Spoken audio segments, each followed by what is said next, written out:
The locker key hit the floor before I could catch it. My father did not look back. He walked through the boarding gate with his bag over one shoulder and his coat pressed flat against his sides by the crowd, and the gate sealed behind him with a sound like something permanent. I stood in the middle of Kathara Station's lower concourse, 15 years old, holding a ration card with 3 days left on it and absolutely nothing else. The card was already bent at one corner. I straightened it out of habit. Around me the station moved the way stations always do. Without caring, alien traders pushed carts of sealed canisters past my knees. A pair of Varathi merchants in layered gray robes stopped briefly, looked at me the way you look at something dropped on the floor, and moved on. The overhead lights were the color of old teeth.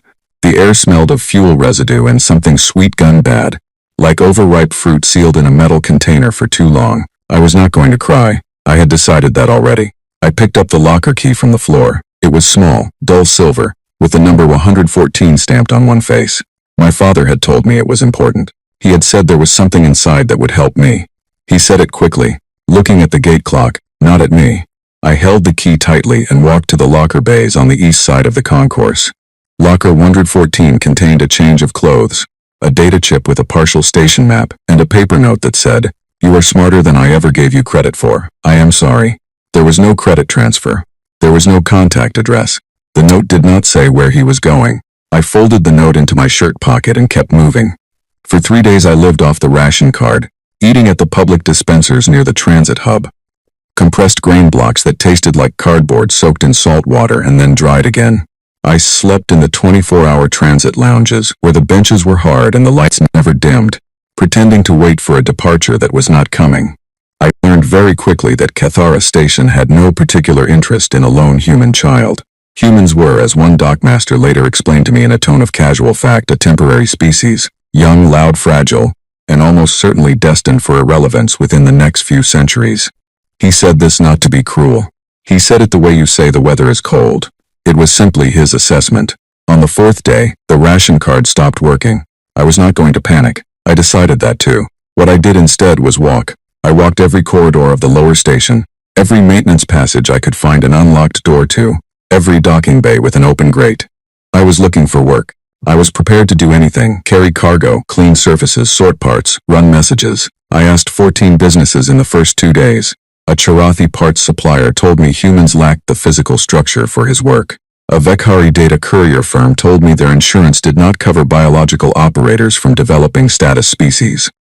A food stall run by a 4-armed Pelori couple told me yes, then changed their mind when their supplier walked in and gave the husband a look. I still do not fully understand. By the end of the first week I had eaten twice, slept 4 hours at a stretch in a maintenance corridor behind a broken ventilation panel, and learned the location of every public water terminal on sub-level 3. I was not going to give up. That was not a decision I made consciously. It was simply not something my body seemed willing to do. The first person who actually helped me was a Karathi mechanic named Gresh. He was older, wide across the shoulders, with the ridged scale plates along his forearms that meant he was past middle age for his species. He ran a repair stall in the gray market section of sub-level 7, the kind of place where the signs were handwritten, and the inventory was not always legally acquired.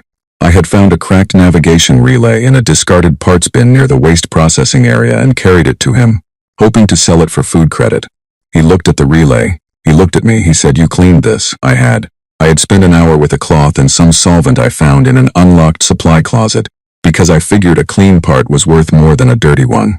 Gresh made a sound that I later learned was a Karathi form of reluctant respect. He gave me 8 credits for the relay, which was probably 2 more than it was worth.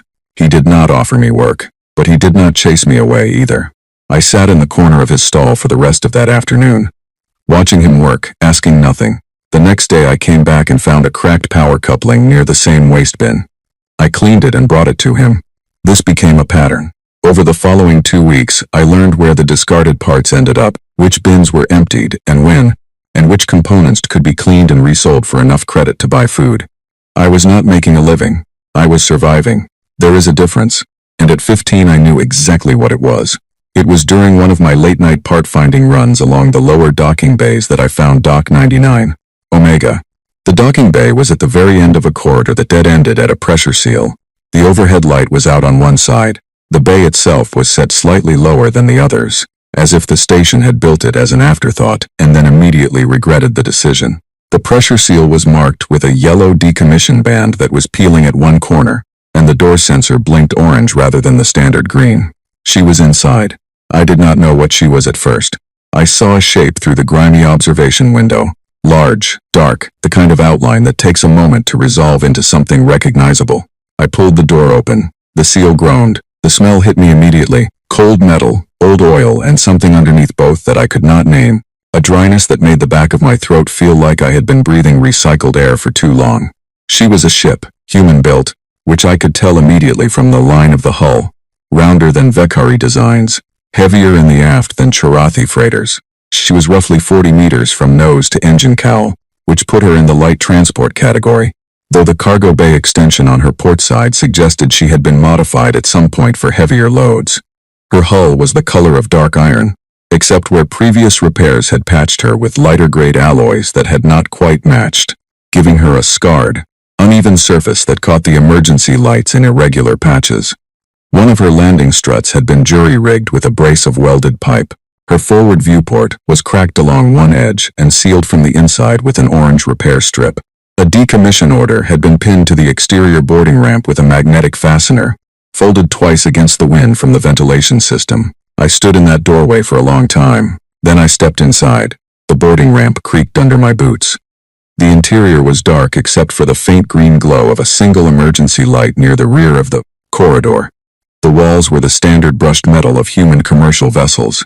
I recognized the panel layout from a manufacturing guide I had read. On the data chip my father left, dust had settled on every flat surface. There were scuff marks on the floor from boots that had not walked here in a long time. The crew cabin had 4 bunks, 2 on each side, all stripped of their bedding. The galley had 2 cups left on the counter, as if someone had walked out mid-morning and never come back.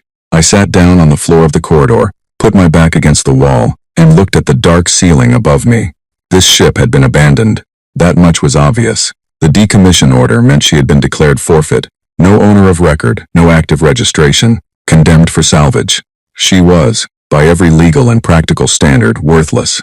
I stayed there until the emergency light blinked twice and the air recycler somewhere in the walls clicked on with a low hum, as if the ship had noticed she had a visitor. The next morning I went back to Gresh.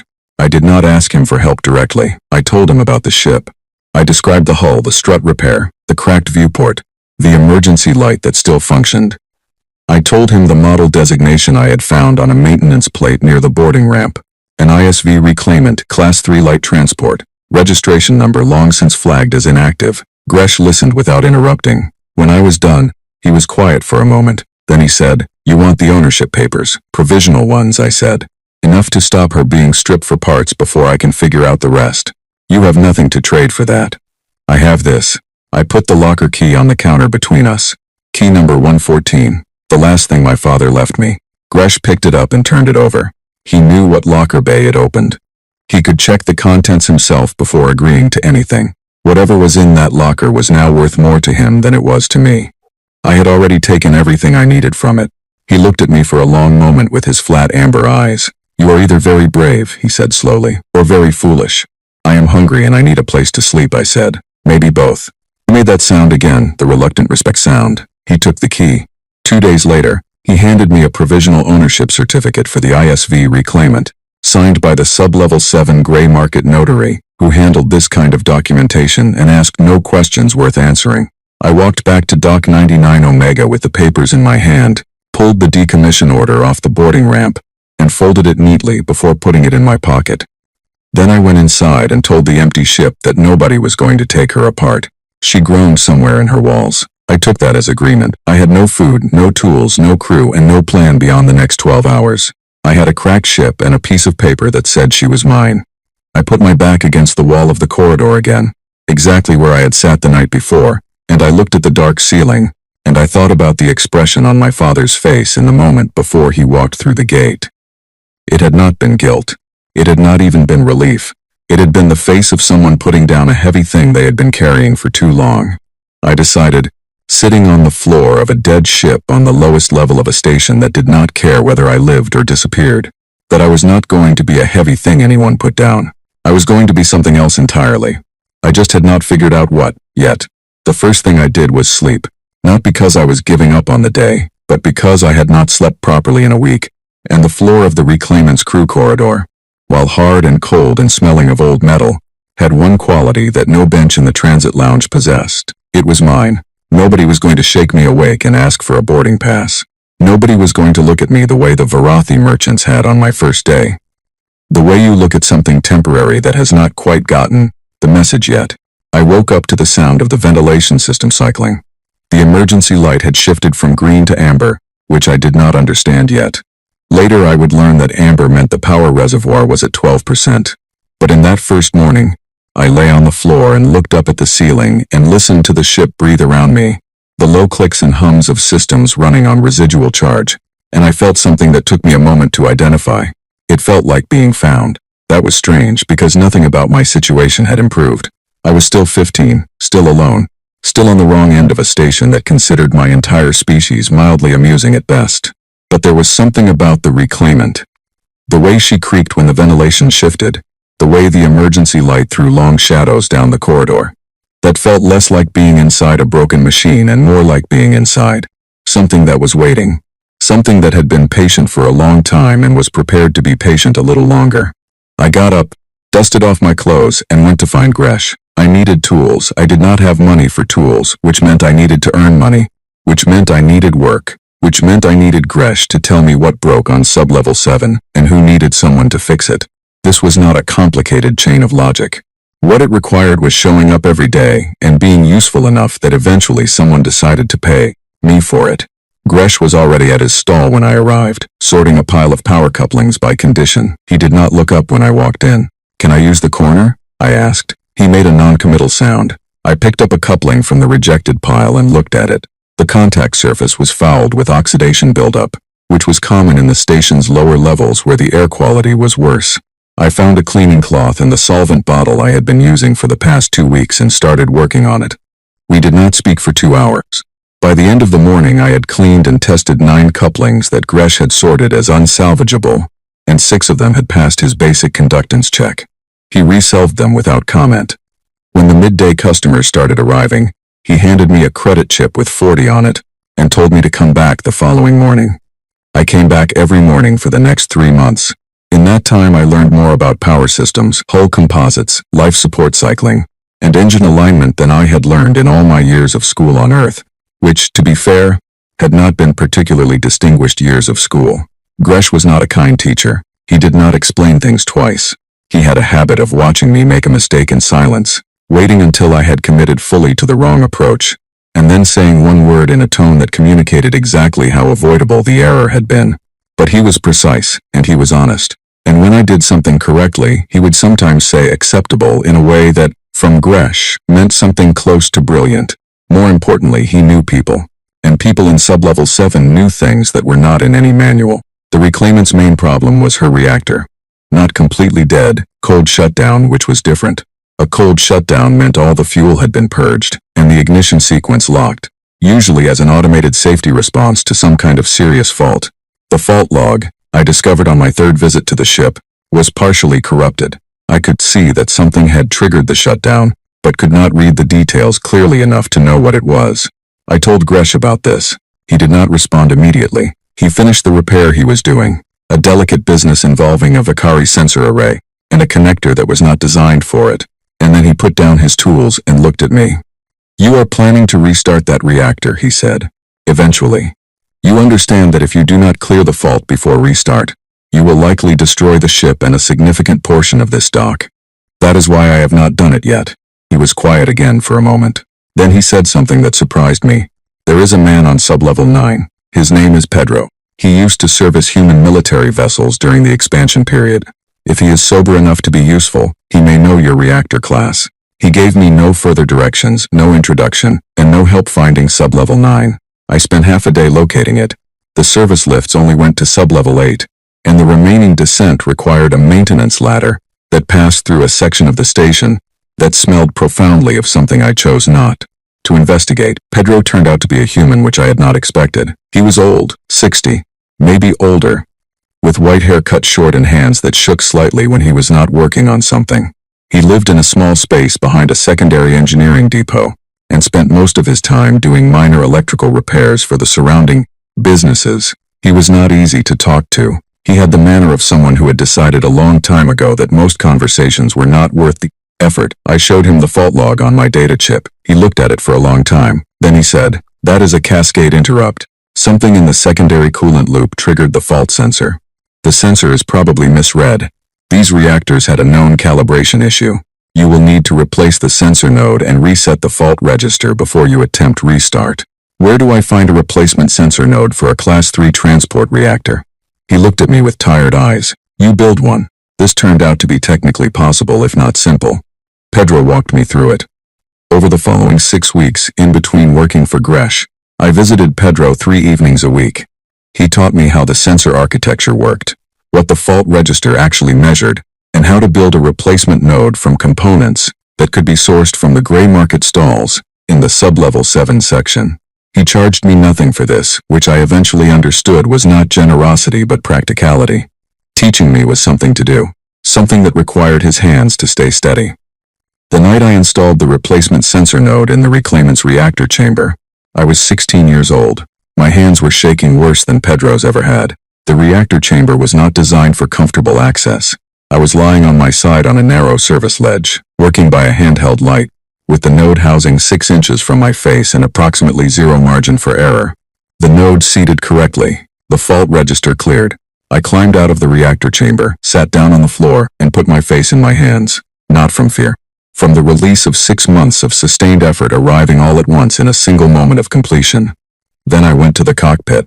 The power systems came online slowly, drawing from the emergency reservoir first, then beginning to charge the main capacitor banks.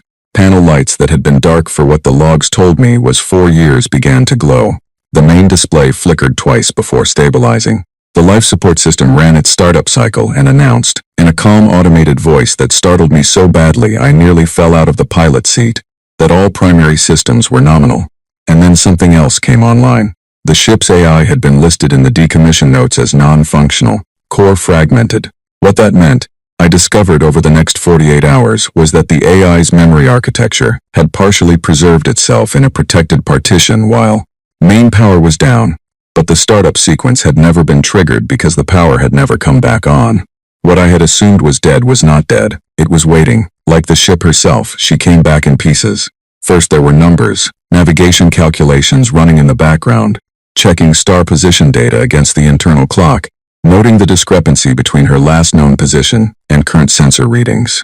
Then there were diagnostic queries scrolling across my secondary display, the ship checking her own systems in a sequence that suggested she was taking stock of herself. Then, on the 3rd day, a text line appeared on the main display that had not been there before. It read, "Core memory restoration at 67%. Personality matrix initializing. Please stand by." I sat in the pilot seat and waited. The next message appeared 2 hours later.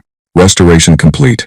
I am CAS, Continuity and Adaptive Systems Shell. I am experiencing significant disorientation due to temporal discontinuity. May I ask who performed the restart sequence?" I typed back. "My name is Owen. I own this ship." There was a pause. Then, "Your registration marker lists you as a provisional owner. You are also 17 years of age according to station records I have now accessed." "That seems young. I was 15 when I found her," I typed. "I am 17 now." Another pause, longer this time. Then, "You are very small to have done this." I looked at that sentence for a moment. Then I typed, "She needed someone too." Cass did not respond immediately. When she did, the message was different from the ones before it. Less formal somehow, more like the beginning of something real. "I have reviewed the repair log entries you stored in my secondary memory. 2 years of work, much of it improvised.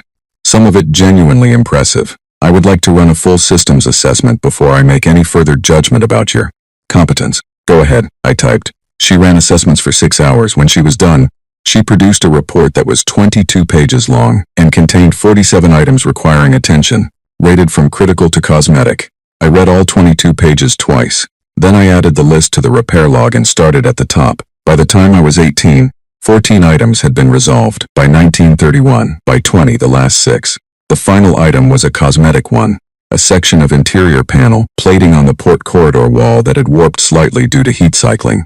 I replaced it with a panel from a Korathi freighter that Gresh had decommissioned.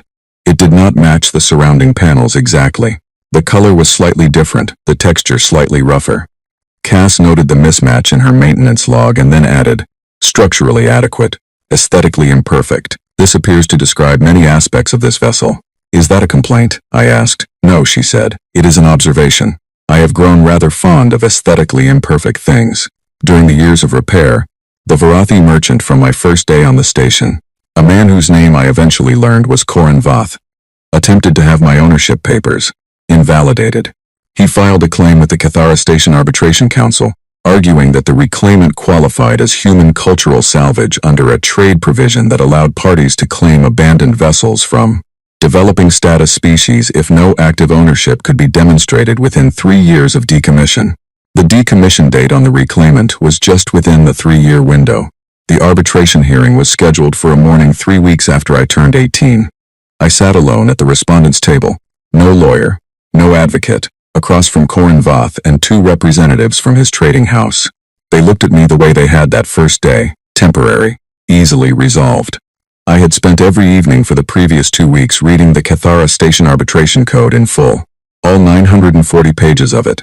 I had found on page 612, buried in a subsection on property continuity claims, a provision that specified active maintenance and habitation of a vessel constituted continuous possession, which overrode the 3-year abandonment clause regardless of formal ownership status.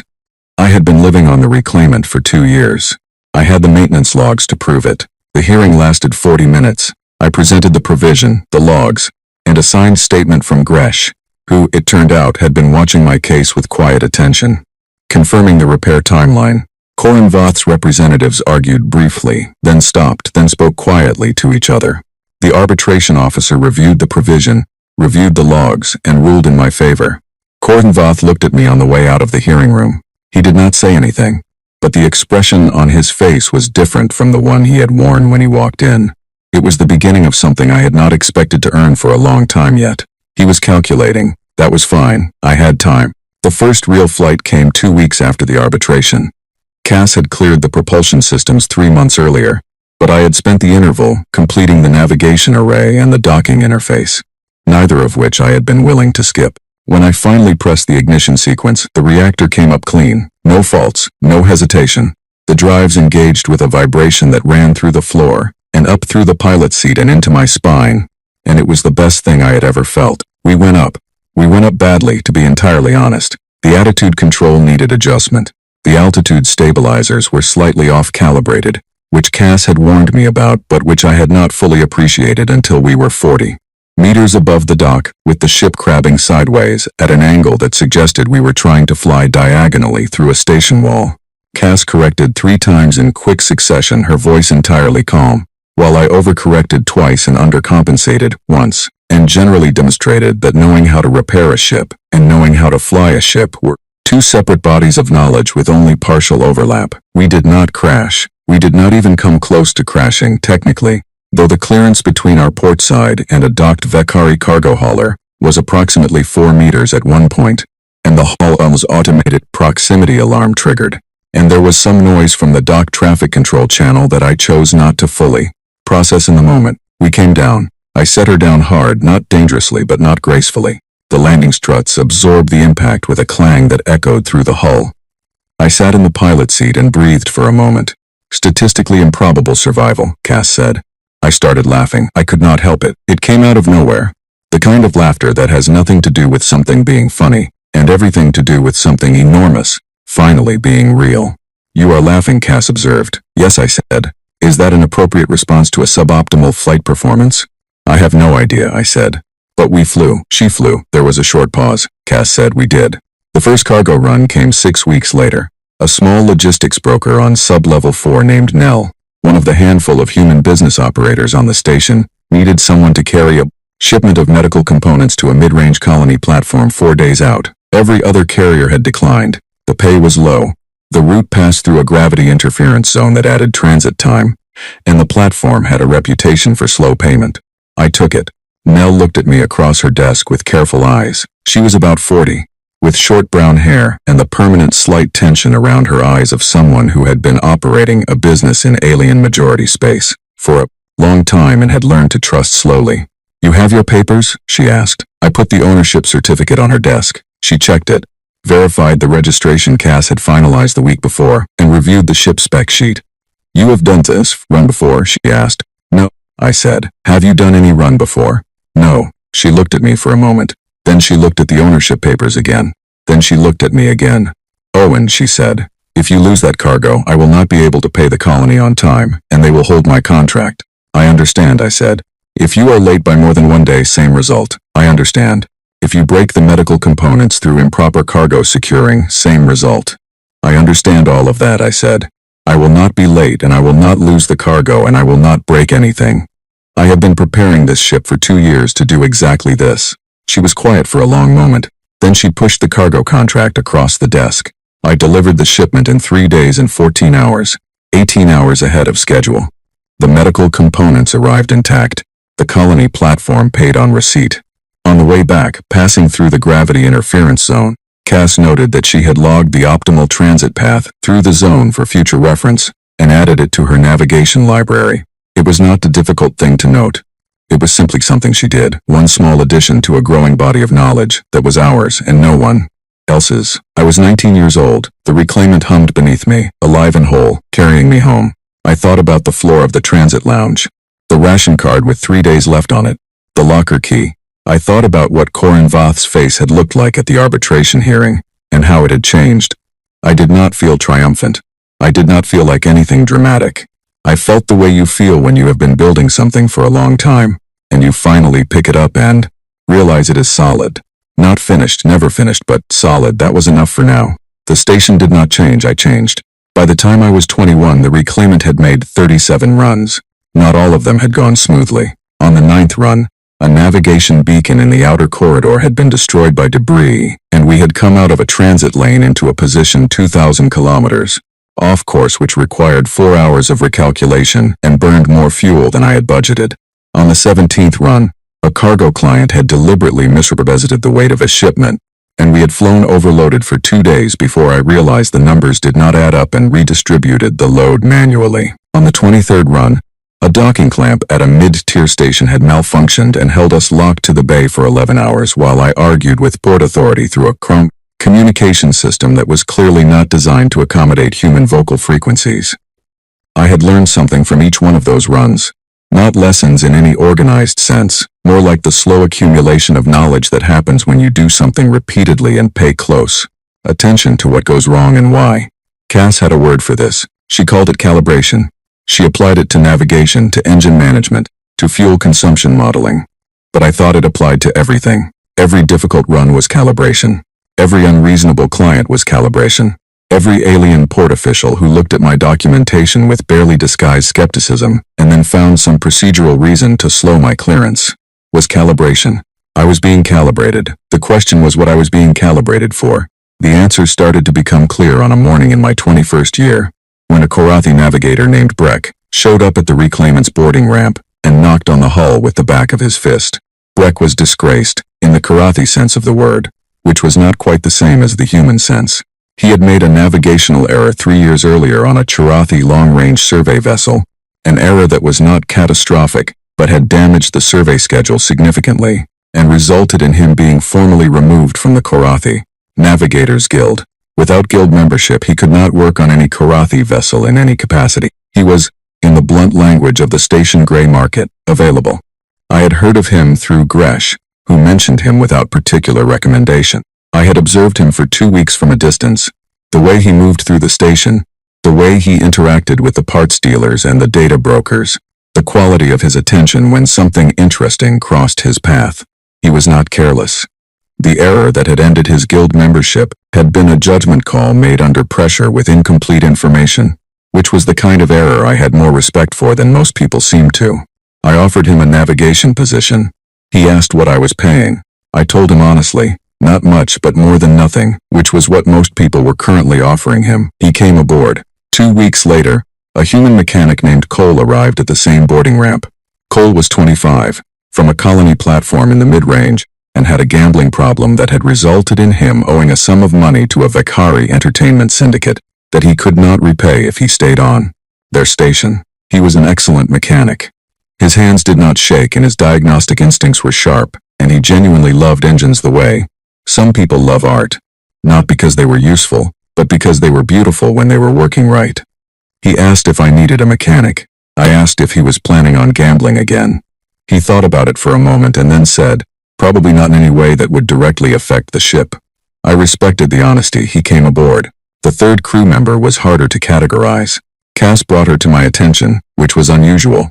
The cargo management system installed in the reclaimant's lower bay had originally been a standard automated logistics unit, tracking manifests, monitoring load distribution, flagging irregularities. But somewhere in the 2 years since the restart, it had developed what Cass described, in a tone of precise neutrality, as opinions. The unit, who I eventually began calling Mara, after she started signing her manifest reports with a small identifying character that she seemed to have invented herself, had opinions about cargo, loading efficiency that were frequently better than my own. She had opinions about route optimizations that sometimes matched Cass and sometimes disagreed with her in ways that were worth considering. She had a strong opinion that her processing power was being wasted on routine manifest tracking and that she could contribute more meaningfully to flight operations. I upgraded her processing allocation and gave her access to the secondary operations display. She began filing reports that were substantially more interesting than cargo manifests. So there we were, a disgraced navigator, a mechanic with a complicated history, a cargo AI with strong views, and me, none of us particularly impressive by any individual standard. Together, something else. The run that changed everything happened in the Shear Nebula. The Shear was a navigational hazard, not uniquely dangerous, but demanding. It occupied a broad stretch of space between the mid-range station clusters and the outer colony lanes, and while there were established transit paths through it, those paths required consistent adjustment because the nebula's gravitational interference pattern shifted on a roughly 30-day cycle. Most carriers simply avoided it. The routes around it added time and fuel cost, but they were predictable, and in commercial shipping, predictability was worth a great deal. We did not avoid it. The run we were carrying, emergency water reclamation parts for a colony platform on the far side, had a time constraint that made the direct route through the Shear the only viable option. The job had come through Nell. She had been giving me more work over the past 2 years, better work, more complex work, the kind of run that other carriers declined for reasons that turned out to be manageable if you were paying close attention. This one she had hesitated over before offering it to me, and when she did, she told me twice that it was my choice and that she would understand if I said no. I said yes. The client was a colony platform called Haver's Reach, approximately 900 people, water reclamation system, failing at a rate that the platform's engineer had estimated would reach critical point in 11 days. The parts were on station. The standard route around the Shear would take 14 days. The direct route through it would take 7. We went in. The first 3 days were manageable. Breck was good in interference zones, better than good actually. He had a quality of attention in difficult navigation situations that I had not seen before, a kind of deep focus that seemed to exclude everything except the data and the decision. Cass fed him updated positioning continuously. He adjusted continuously. The reclaimant threaded the shifting lanes without incident. On the 4th day, the Vekari patrol cruiser appeared. She came out of a high interference zone at close range, closer than any standard patrol approach would have brought her, which told me immediately that she had been tracking us and had chosen her moment deliberately. She was a Vekari enforcement class, roughly 4 times our mass and with weapon systems that Cass cataloged in under 3 seconds. Her hail came in on the standard frequency, with the particular clipped tone of a Vekari officer who expected immediate compliance. Unregistered transport. You are operating in a declared Vekari commerce zone without authorization. Stand down your drives and prepare for inspection. I looked at the sensor display, then I looked at the tactical display Cass had automatically brought up.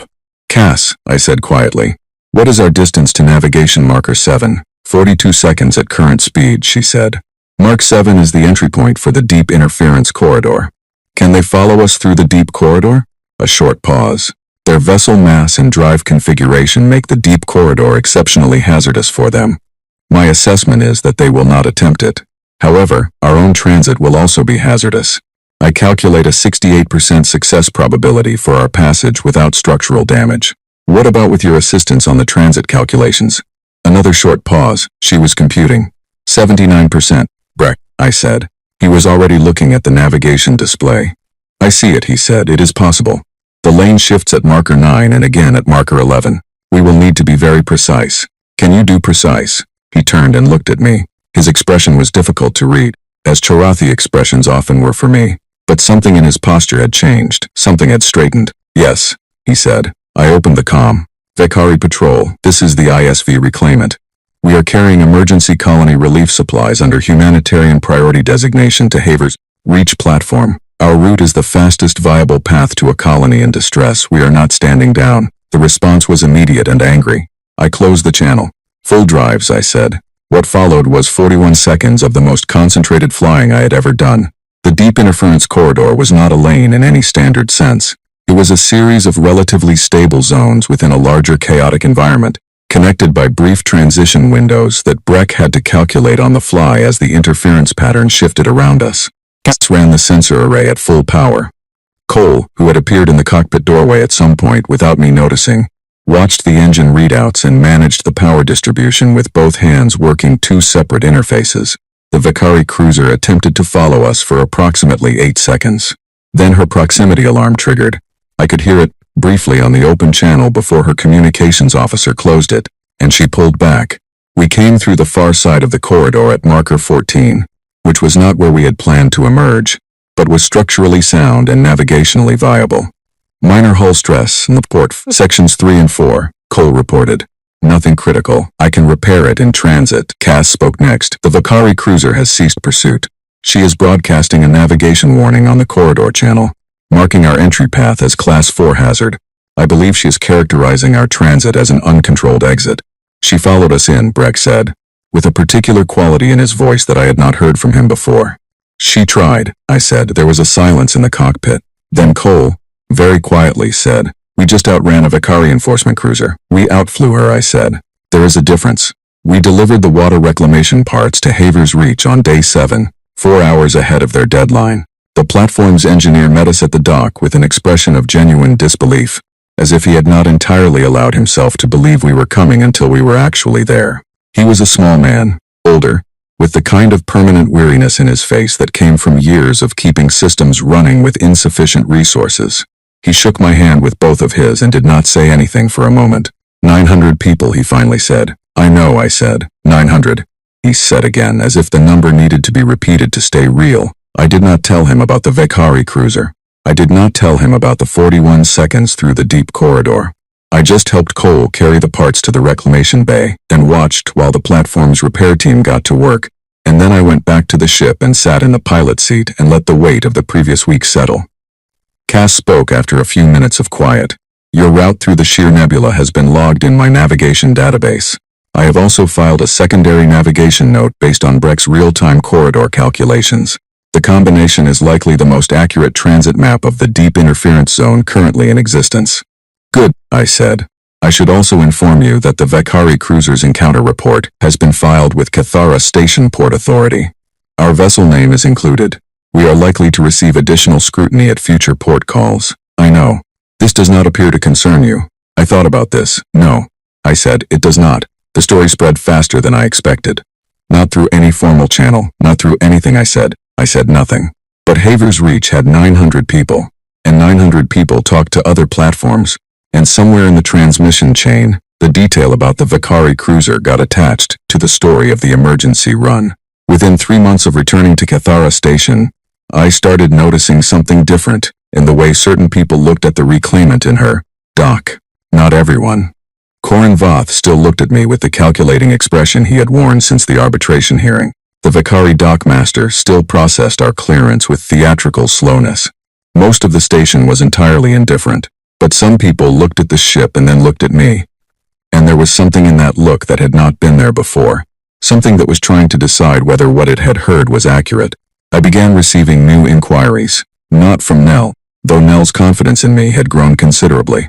From other brokers, from colony platform administrators directly, from a shipping coordinator for a consortium of human business operators who worked the outer mid-range lanes and had been steadily losing their contracts to Vakari-affiliated carriers for the past several years. The coordinator's name was Pete. He was about 35, with a direct manner and the kind of energy that suggested he had been fighting the same battle for a long time, and was not planning to stop. He came to the reclaimant in person, which I respected. People who negotiated in person had usually decided something before they arrived. You know what the Terran Freight Collective is, he asked. I know of it, I said. Human consortium. About 40 member businesses. Mid-range to outer lanes. Under financial pressure from the Vakari Commercial Authority for the past 6 years. He looked slightly surprised that I knew the 6 years. We are going to lose 3 more contracts this quarter if we cannot guarantee delivery on the Outer Veil route. The Vakari carriers have undercut our pricing to the point where we can only win the contract if we can offer something they cannot. Speed and reliability on the routes they prefer not to serve. What routes? He named 4. I recognized 2 of them immediately. They passed through zones that Vakari carriers avoided not because of danger but because of pride. The Vakari Commercial Authority had a long-standing cultural preference against operating in what they considered third-tier lanes, which mostly meant lanes that served human and mixed-species colony platforms with low galactic prestige ratings. You want someone to run lanes that Vakari carriers consider beneath them, I said. I want someone who can run them reliably and quickly enough to justify the premium, Pete said, which will allow the member businesses to hold their contracts while we work on the pricing problem through other channels. What are you paying? He named a number. I looked at it. It was not extraordinary, but it was real, and it was recurring, and it was the kind of steady work that could provide the foundation I needed to continue upgrading the reclaimant toward the capabilities I had been planning for 2 years. I want to see the contract terms before I agree, I said. He handed me a data chip. I spent that evening reading every line of it. There were 2 clauses I pushed back on. One related to liability for cargo loss in contested zones, which I thought was unreasonably positioned against the carrier. And one related to exclusive service provisions that would have limited my ability to take non-collective work in the lanes they specified. Pete came back the following morning. We negotiated for 2 hours. The contract was amended. I signed it. On the first run for the collective, we were stopped at the Outer Veil checkpoint by a Vakari Commercial Authority vessel that ran our documentation for 40 minutes before clearing us. I said nothing during the 40 minutes. I sat in the pilot seat and waited, and Cass monitored the clearance process, and Breck updated our route plan for the delay, and Cole used the time to run maintenance checks on the secondary drive array. They cleared us. We completed the run 14 hours ahead of schedule. On the second run, the same checkpoint vessel stopped us again. 35 minutes this time. We were cleared. We delivered. On the third run, the checkpoint vessel was not at the standard position. It was 2,000 kilometers off the lane, running a parallel course at speed, as if it had been intending to intercept us at a different point and had miscalculated our transit time. We passed the standard checkpoint position without slowing. The checkpoint vessel adjusted course toward us. I opened the diplomatic channel. Not the commercial channel, not the standard carrier frequency, but the open diplomatic channel that every registered vessel in Ketheran space was required to maintain access to, and broadcast our manifest. Full contents, colony identifier, cargo classification, delivery timeline, everything clear and formal and on the frequency that every station, every ship and every port authority in the sector monitored as a matter of regulatory requirement. This is the ISV reclaimant, registered carrier, operating under Terran Freight Collective contract, carrying humanitarian classified cargo to colony platform Reach 7. Manifest transmitted in full on diplomatic frequency. We are proceeding to delivery point on schedule. The checkpoint vessel did not intercept us. We delivered. Pete called me the next evening. They are going to complain about the diplomatic channel broadcast, he said. Probably, I said. That was not a standard commercial move. No, I said it was not. He was quiet for a moment. It worked. Yes, I said. Owen, he said. How old are you? 22, I said. Another silence. I am going to need you for the full quarter, he said. Possibly the full year. I know. I said. I am available. I sat in the pilot seat after the call ended and looked at the navigation display. The reclaimant's runs were logged there. A growing map of lanes and waypoints and delivery points that had not existed in this particular configuration before I had flown them. I was 22 years old. I was running lanes that the largest commercial carriers in the sector had decided were not worth their attention. I thought about what Pedro had said to me once, on a quiet evening in his small space behind the engineering depot. Nobody gives you a lane, son. You make one. He had not been talking about navigation. I was beginning to understand what he had meant. 7 years. That was what it took to go from a child on the floor of a condemned ship to the moment the Cathara corridor collapsed, and everything that had been Building, slowly and without fanfare, arrived at once. 7 years of runs. 7 years of calibration. 7 years of routes that other people did not want to fly. Cargo that other carriers did not want to carry. Documentation battles and checkpoint delays and clients who paid late and clients who tried not to pay at all. 7 years of Cole swearing quietly at the engine block and Breck updating his navigation logs with a precision that bordered on meditative, and Mara filing manifest reports that contained, embedded in the data, small observations about the shipping industry that were more insightful than anything I had read from formal analysts. The reclaimant herself had changed, not in design. Her basic shape was still what she had always been. A Class 3 light transport with a cargo bay extension on the port side, the repaired landing strut, the viewport that Cass had eventually replaced with a new panel, but that I had kept the old cracked one as a secondary unit in the cargo hold because I could not quite bring myself to jettison it. But she had been upgraded in the ways that mattered. The drives were faster. The sensor array had been extended to twice its original range. The hull had been reinforced, patched and reinforced again, with materials from 7 different sources. Karathi structural alloy in sections 3 and 4 where Cole had repaired the shear corridor stress. Vicari heat-resistant plating on the aft section acquired from a salvage auction. A section of human-manufactured composite near the boarding ramp that Pedro had found through contacts I did not ask about. She was, as a Vicari commercial inspector had once noted in an official report, architecturally unusual. He had meant it as a polite way of saying she looked pieced together. She was pieced together. Every piece had a story. Every piece had a reason. I was 26 when the corridor collapsed. The Cathara corridor was the primary navigation lane connecting the inner station clusters to the outer Vale, the large, mostly unmapped space on the far side of which sat a substantial percentage of the sector's colony platforms. The corridor had existed for 40 years, maintained by a joint navigational authority that kept the beacon network updated and the transit parameters current. It was not technically a natural phenomenon. It was a mapped route, a series of beacons and waypoints that defined a path through a region of space that was navigationally complex but manageable when you had the guidance infrastructure in place. The collapse happened when a large debris event, a fragmented asteroid cluster from a nearby field, struck 4 of the corridor's primary navigation beacons within a 12-hour period. The beacons went dark. Ships in transit lost guidance lock. The 4 vessels that had been mid-corridor when the beacons failed managed to navigate out through a combination of emergency protocols and luck. But 2 of them sustained significant damage. What followed was immediate, and from the outside, almost comical in how predictably it unfolded. Every major carrier serving the outer Vale lane suspended service. The corridor was, by formal navigational authority designation, flagged as uncharted hazard pending beacon replacement. Beacon replacement, according to the joint authority's current budget and schedule, would take a minimum of 60 days. 60 days. I pulled the corridor sensor data the same afternoon the flags went up. Cass had already begun analyzing it before I asked her to. Breck, when I showed him the data that evening, sat quietly for a long time before speaking. The corridor is passable, he said. Not with standard navigation protocols, but passable. I know, I said. The beacon network is gone, he said. But the underlying spatial parameters of the corridor have not changed. The debris field is concentrated in the northern quadrant of the corridor. The southern transit path has approximately 40% more navigational complexity than a standard corridor run, but it is achievable. With what probability? He thought. With your crew in this ship's sensor array, and Cass running continuous interference modeling, I assess somewhere between 75 and 83% for each individual transit. Cass spoke. I would place that slightly higher, 81 to 87%, if I am permitted to reroute secondary processing power to navigation support during transit. It would mean reduced life support monitoring during the run, which I assess as an acceptable trade-off. Acceptable for who? Cole said from the doorway of the cockpit.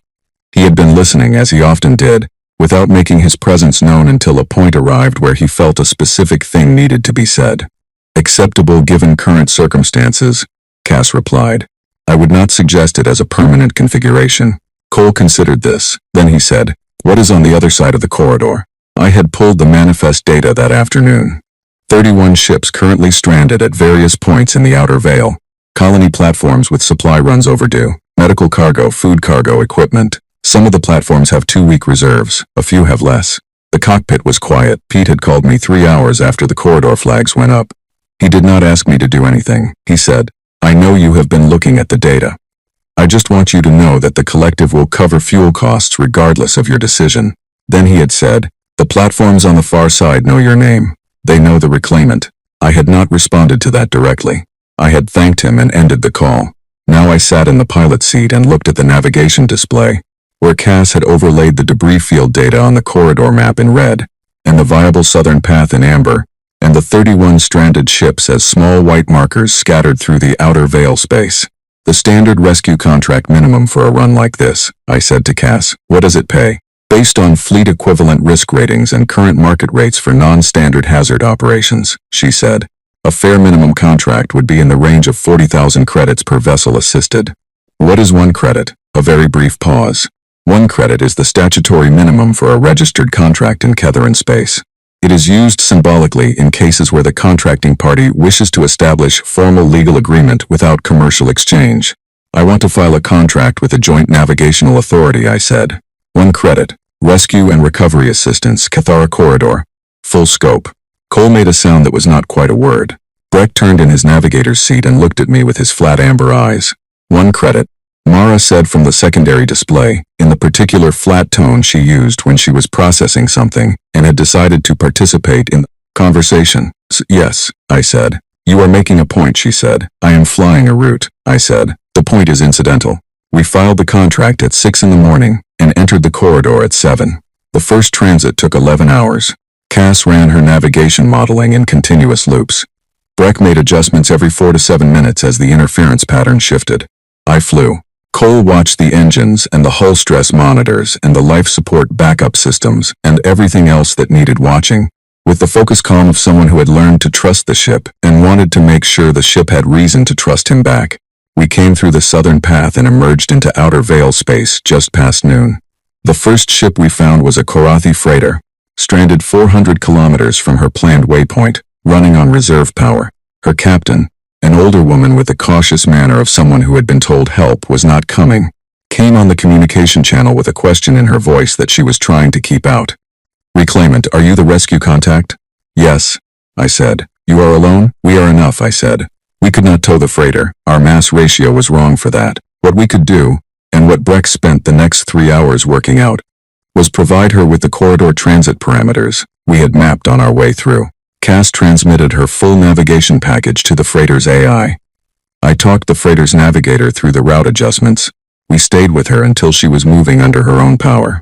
Then we went to find the second ship. Over 4 days, we made 6 transits through the corridor, 3 in, 3 out, each time carrying updated navigation data to stranded vessels, providing power relay assistance to 2 ships whose reserve systems had failed, and physically escorting 3 vessels through the southern path, who lacked the navigation capability to attempt it alone. Cole repaired our own hull stress twice in transit. Cass ran on reduced life support allocation for the entire operation and never once flagged it as a concern. Breck, by the end of the 4th day, had the southern path mapped to a precision that he estimated was within 2% of a full beacon network's accuracy. On the 6th transit, the final stranded vessel was a Varathi luxury liner. I recognized the corporate registration. It was Koranvath's trading house. The liner had been carrying a delegation of Varathi business representatives to an outer veil conference and had been stranded when the corridor collapsed, not because their navigation was inadequate, but because their ship was too large, and their drive configuration too specific for the southern path without a guide. Their captain was professional and cold and clearly unhappy about what the situation required. He did not acknowledge that the ship providing his escort was a human vessel. He did not acknowledge my name. He gave technical confirmations and route compliance responses and nothing else. I did not require anything else. We brought him through. As the liner cleared the corridor and resumed standard navigation, Cass spoke quietly. Koranvath is listed as a passenger. He has been monitoring the communication channel. He made no transmissions. I know, I said. He saw our registration identifier on every transit communication. I know. A pause. That must mean something to you. I thought about it, the arbitration hearing, the expression on his face. The boy he had looked at and calculated and decided was not worth the effort. Not the way it would have 10 years ago, I said honestly. When we returned to Kethara Station, the dock was not different. The lights were still the color of old teeth. The air still smelled of fuel residue. The same categories of alien traders moved through the same corridors with the same indifference. But Pete was waiting at Dock 99 Omega with 4 people I did not recognize, and he was grinning in the uncomplicated way of someone who has just watched something impossible happen, and has not yet found the words for it. 31 ships, he said when I came down the ramp. We had good conditions, I said. Owen, he said, 31 ships. One of the 4 people with him turned out to be a representative from the Joint Navigational Authority, who handed me a data chip containing Breck's southern path parameters, now formally filed as a recognized alternative corridor route, and a letter acknowledging the reclaimant's contribution to Outer Vale rescue operations. The letter was careful and bureaucratic, and did not use the word extraordinary anywhere in it. The galactic news feeds were less careful.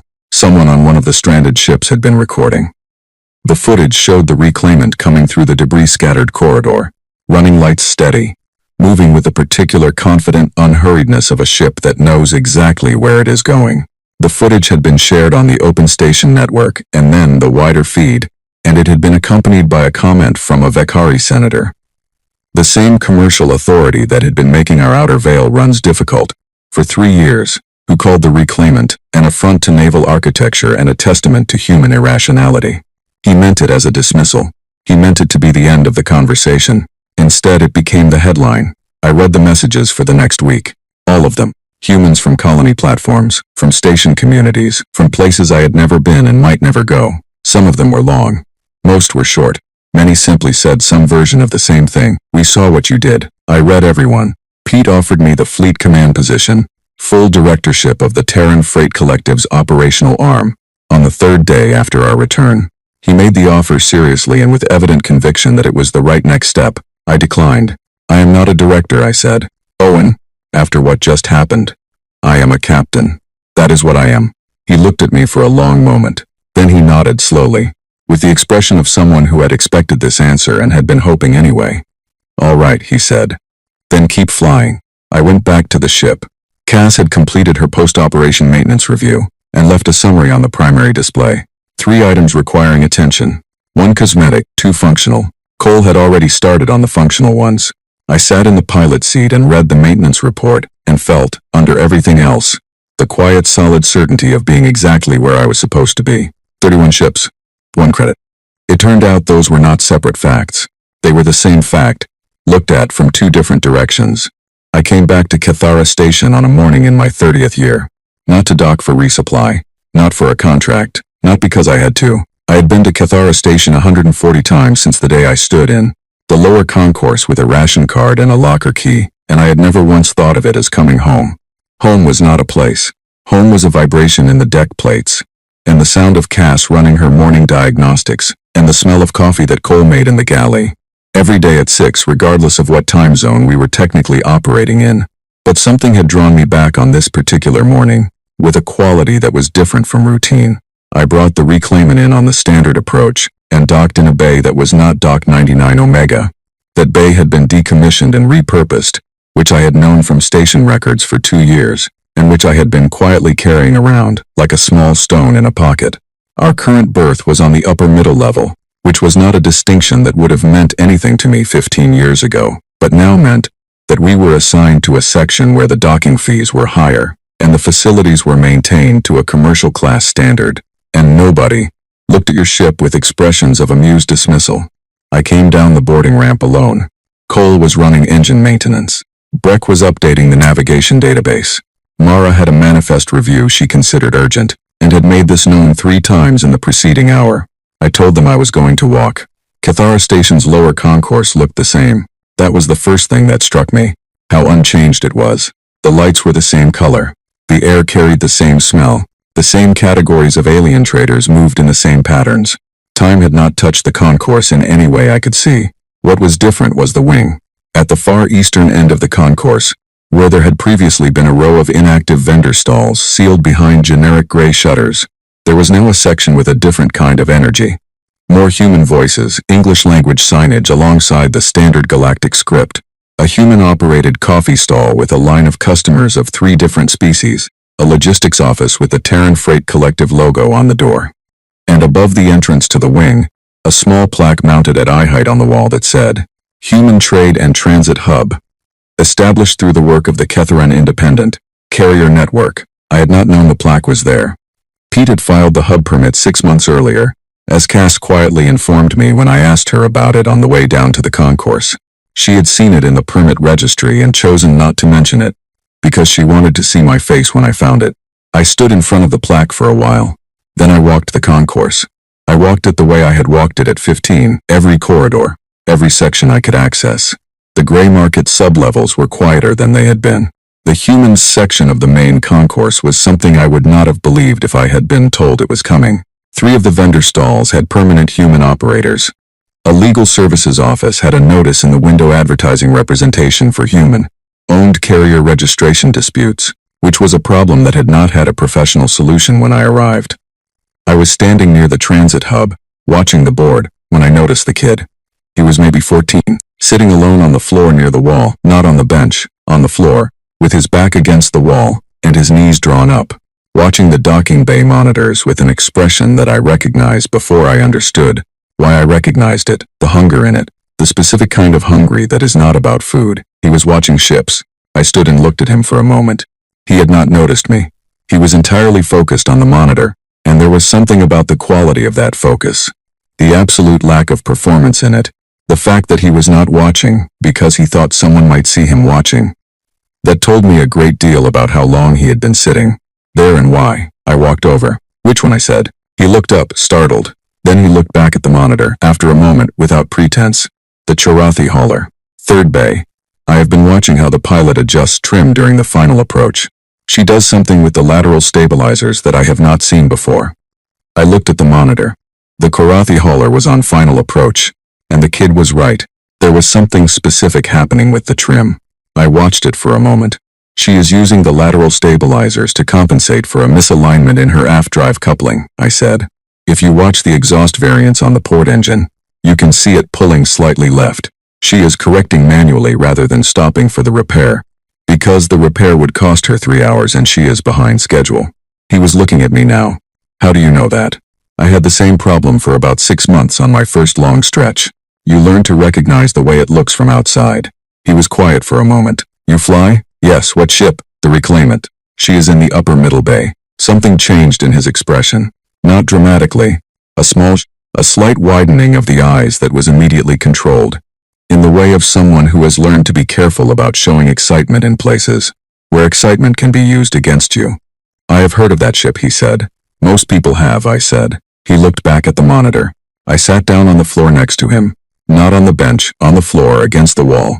The way I had sat in the crew corridor of the Reclaimant on the first night. Some positions are comfortable not because of what they offer physically, but because of what they mean. "What is your name?" I asked. "Ellie," he said. "How long have you been on this station?" A pause. "About 2 weeks. Are you working?" "I am looking," he said, with the particular careful flatness of someone who has had the conversation about looking for work many times without success. "Are you good with mechanical systems?" He looked at me sideways. "Why?" "Because the way you were analyzing that hauler's trim problem suggests you understand what you are looking at.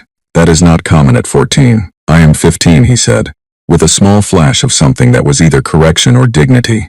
I reached into my jacket pocket. I had 3 things in there. A credit chip with operational expenses for the next port call. A navigation note Breck had written on paper, because he sometimes thought better that way.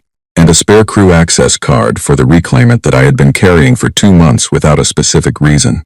I pulled out the access card and the navigation note. On the back of the note I wrote Cass's communication frequency. "Cass is my ship's AI," I said, handing him both. "The card will let you aboard for a conversation.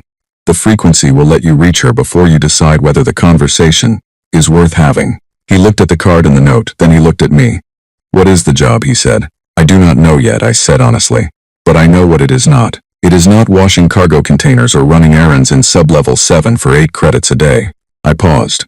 "Unless you want to do that first. There is a Chorathi mechanic named Gresh, 2 levels down. He taught me most of what I know about power systems. He might still be there. And if I come to the ship instead, then we figure out what you are useful for and what you need to learn to become more useful. That is how it works on the Reclaimant." He was quiet for a long time, looking at the access card. "You do not know me," he said. "No," I said. "But I know what you look like when you are watching ships and thinking about how they work instead of thinking about where to sleep. That is enough for a conversation." I got up. He was still looking at the card. "One more thing," I said. The Galactic Heritage Commission is going to send me a formal designation offer this week. They want to put the reclaimant in a museum berth as a protected cultural artifact. He looked up. Are you going to accept? No, I said. Something in his expression relaxed, just slightly in the corner of his eyes. Good, he said quietly. I walked back through the concourse. I stopped at the coffee stall and bought a cup from the human operator, who was a young woman named Claire who had set up the stall 3 years ago, with a 6-month loan from the collective, and had paid it back in 8 months. She handed me the cup with a smile and said something about the flight weather, which was not a thing that existed in space, but which people on stations said anyway. And I said something back, and it was the kind of brief ordinary exchange that 15-year-old Owen, sitting on the floor of a transit lounge with 3 days left on a ration card, would not have been able to imagine. My father's message arrived that evening, while I was sitting in the pilot seat reviewing the next route plan. It was short. He said he had heard of me, obviously, as most people had. He said he was proud, which was the word people used when they needed to say several more complicated things and could not find them. He said he was sorry, which was better, more honest, less performed. He said he had thought about reaching out for a long time and had not known how. I sat with the message for a while. The kind of sitting that is not paralysis but processing. The kind where you look at something and let yourself feel whatever is actually there, rather than what you think you should feel. What was actually there was not the anger I had expected. The anger had been real once, and it had been useful. It had been fuel for a long time. The particular energy that comes from being underestimated and left behind, and determined to prove something. But somewhere in the 7 years between the sheer nebula and the corridor rescue, the anger had finished being useful and had quietly dissolved into something else. Not forgiveness, exactly. Something more clear-eyed than that. I wrote back. I did not write it quickly. I wrote several versions of it and deleted them before arriving at the one that said what was actually true. I understand now why you left. I had to become a lot of things before I could see it clearly. You were carrying something too heavy to carry, and I was part of the weight. And you put it down because you had to. I am not saying that was right. I am saying I understand it. I chose differently when my turn came. I think that is the most honest thing I can tell you. I sent it and then put the communication system on standby and looked at the navigation's display. Cass was already plotting the next route. A new run, one that was not in any of the standard commercial databases yet, through a section of outer range space that had been mapped but not regularly served. There were 3 colony platforms out there that Nell had told me about, small ones, recent settlements, the kind that were just finding their legs and did not yet have regular carrier contacts. They were not glamorous, they were not prestigious. They were not the kind of run that would generate newsfeed coverage or Senate commentary. They were exactly the kind of run I was going to fly. Cass, I said. Yes, she said. How long have we been flying together? A short pause, not a processing pause. I had learned to tell the difference. A considered one. 11 years, 4 months, 17 days since first startup, she said. 9 years, 2 months, and 11 days since first flight. Is it what you expected? I asked. Another pause. Longer. When you first restarted me, she said, I ran a probability analysis on our operational longevity. Based on ship condition, owner age, resource availability, and operational environment, I calculated a 41% chance we would still be operational as a unit after 2 years. What did you give us after 10 years? I did not calculate past 5, she said. It seemed optimistic to the point of mathematical dishonesty. I laughed. It came out quiet, not the laughter of the first flight, that had been wild and disbelieving. This was something steadier. What do you calculate now? I asked. I have stopped calculating that particular variable, Kask said. I find the present data more interesting than the projection. I looked at the navigation display. The new route spread out ahead of us. Amber lines through uncharted space. Waypoints marked with question marks where Breck had flagged areas needing updated scan data. The 3 colony platforms as small green circles at the end of the path. I thought about Eli sitting on the floor of the concourse with an access card in his hand, looking at a ship that other people had decided was a relic. I thought about Cole in the engine room, talking to the drive array in the quiet voice he used when he thought no one was listening, as if the engines were something worth being gentle with. I thought about Breck updating his navigation logs with the precision of someone who had been told once that his judgment could not be trusted and had decided, quietly and without announcement, to make that impossible to believe. I thought about Mara, whose had started life as a cargo management unit and had developed, through some process none of us fully understood, the conviction that she had something worth saying about the world she was moving through. I thought about Pedro and his steady hands and his single sentence, "Nobody gives you a lane." I thought about Gresh and his reluctant respect sound, and the way he had handed me a provisional ownership certificate without explanation and without sentiment, because sentiment was not what the moment required. I thought about the night I sat on the floor of a dead ship and looked at the dark ceiling and told her that nobody was going to take her apart. She had groaned in her walls. I had taken that as agreement. "Cass," I said, "let us go." "Route confirmed," she said. "Drive's ready. Departure window in 11 minutes. I put my hands on the controls. The reclaimant hummed beneath me. Not the humming of a machine running through its function, but something that felt, in the particular way that things feel, when you have been paying close attention to them for long enough, like something alive and willing. Someone had asked me once, a journalist, after the corridor rescue, one of the few questions I had actually answered, what I was trying to prove. I had told her I was not trying to prove anything. She had looked skeptical. People always looked skeptical at that answer. They wanted a statement of purpose, a declared ambition, something that could be summarized and filed and used to explain the shape of the last 15 years. I had not been able to give her that, because it was not the true thing. The true thing was simpler and harder to explain. The true thing was that the reclaimant had been something no one wanted, and I had been something no one wanted, and we had found each other in a dock at the bottom of a station that considered both of us temporary, and we had simply refused to be. That was not a proof. That was not a statement. It was just flying. I think that was always the answer. The drives engaged. The dock fell away. Kethera Station shrank behind us, its lights steady and familiar, and finally for the first time, small, not because it had diminished, but because the space ahead of us was so much larger. Cass plotted the first waypoint. Breck called out the heading. Cole reported drives nominal. Mara filed the departure manifest, and at the bottom, in the small identifying character she had invented for herself and used to sign everything, added a note that was not a standard manifest entry. It read, "Going somewhere new. I set the course. We flew."